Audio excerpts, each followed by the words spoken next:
Hello there! Another ShantyTown Devlog coming hot off the presses. I've been doing a bit of structural work on Shantytown since the last devlog, so there won't be much visual change, besides some more consistency in the general stacking of buildings.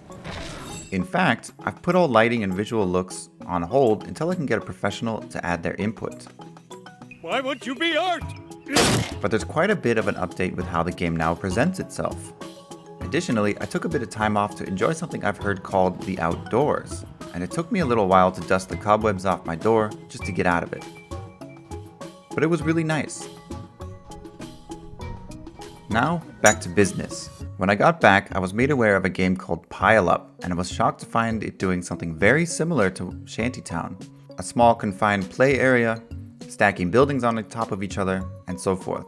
Specifically, there was a point in the first devlog, linked below, where I had a game design choice to make the game either about connecting utilities to buildings, or to make the game about placing objects for points for aesthetic reasons. I'm really glad that I didn't choose the former direction now that this game has come out and done exactly that already. I have a god plan! Plus, I really like how the placement mechanics and the gameplay feels now. I've had a lot of people mention that I should change the name of the game, and I think I'm finally on board with that bandwagon. I like the name Shantytown. It encapsulates the game well, but Shanty has quite a bit of negative connotations that I think this cozy game could do without being boxed in with. There once was a ship that put to sea, and the name of the ship was the Billy O.T. Plus, in the future I want to expand the environments to some not so shanty towns. Maybe I should call it Fancy Town. Just joking. So I was thinking hard about what to call the name, and a fantastic idea dropped on me like an apple that woke up Newton. Before I tell you the idea, I have to say the same thing happened when I was developing Kainga. Suddenly, I thought of an idea that elevated the game to something unusually magical. I was making a pretty normal city builder up to that point, which included a tech tree, upgrade system, etc. And I kept thinking it was okay, but a bit bland mechanically. You also had a village leader which had no real purpose but to get killed as a lose state. Suddenly, I thought of the idea to put the technology out in the world, where you had to send your village leader into danger just to get them. A unique system was born that day, and Kainga became something special because of it. Now back to Shantytown. Building and placing was fun, but a bit wacky and random. What is the purpose behind all the placement? What is my purpose? You pass butter. Then it hit me. You, the player, are not an engineer designing the perfect city block. You're just some person trying to remember what places looked like. What the hell is that? This initially sounds pretty weird, but I think it perfectly ties up a whole bunch of loose ends all at once.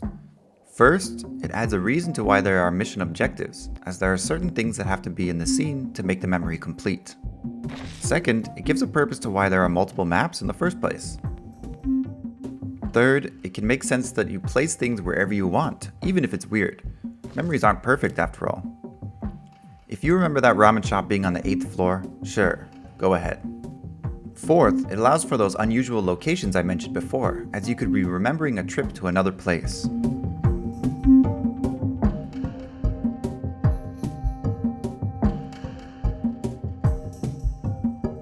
I can wrap all this up in a big scrapbook, where the missions and your save games act as the entries. Oh, I see. Then everything is wrapped up in a neat little package. Tangentially, I noticed that the players previously didn't know when the mission was over, and when I kicked them out once the objectives were complete, there was a feeling of not being ready to leave just yet, which is good, but I added a new camera technology when the objectives are complete, so you can frame your creation at your own discretion. I'm not yet sure if I want these save games immortalized as Polaroid photographs or watercolor paintings. I think the latter could be pretty cool. Overall, I think the whole concept is incredibly interesting thematically, and a massive jump in the game's production value. And I'm not even done yet. This can go even further, but I'm not yet sure how far I want to take it. With this setup, there could even be a light narrative added, with locations being the center of the character development. By playing multiple maps, you could piece together clues of characters' lives. there could even be subtle mysteries to solve, or discoveries to be had. Possibly even choices to make. Or I could even potentially alter the save files for some mind-bending extravagant setup. But first things first. It's time to make it all work and look and feel pretty good.